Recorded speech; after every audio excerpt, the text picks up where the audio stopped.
పెళ్లి కాక ముందు కానీ పెళ్లైన తర్వాత కానీ ఎవరైనా ఆడదానికి రోజు దక్షిణామూర్తిని సేవించే లక్షణం ఉంటే ఆవిడ కడుపున జగద్గురువులు పుట్టినా ఆశ్చర్యం లేదు.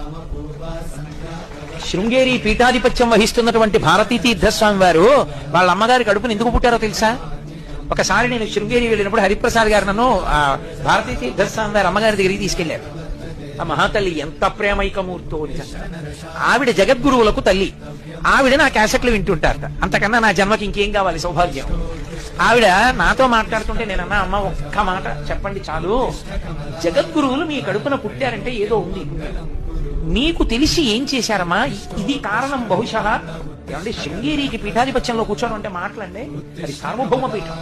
అపరశంకరాచార్యులు వారు నడిచే శారద మాటల. ఎలా ఏ కారణానికి మీ కడుపున ఆయన పుట్టారని మీరు అనుకుంటున్నారమ్మా అన్నాను. అబ్బా నాన్న నాకేం తెలిసిన నాన్న, నేనేం చేశాను నాన్న, అది ఇది కాదమ్మా, మీకు తెలియకుండా ఉండదు, ఏదో ఉంది. ఏ పుణ్యానికి మీకు అటువంటి కొడుకు పుట్టాడో దయచేసి నాకు చెప్పండి తల్లి అని అడిగాడు. అడిగితే ఆవిడ నిజం చెప్పారు. నిజం చెప్పారంటే ఆవిడ అబద్ధం చెప్తారని నా ఉద్దేశం కాదు, నాకు అవగతం చేశారు అని. ఆవిడ చెప్పారు, నాయనా నాకు తెలిసో తెలియకో నా చిన్నతనంలో మా నాన్నగారు కోటప్పకొండ ఎక్కేవారు రోజు దక్షిణామూర్తి దర్శనానికి.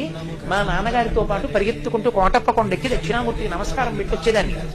రోజు కోటప్పకొండ ఎక్కి దక్షిణామూర్తికి నమస్కారం పెట్టిన పుణ్యానికి నా కడుపున భారతీ తీర్థస్వామి వారు పుట్టారు నాయనా అని చెప్పారు.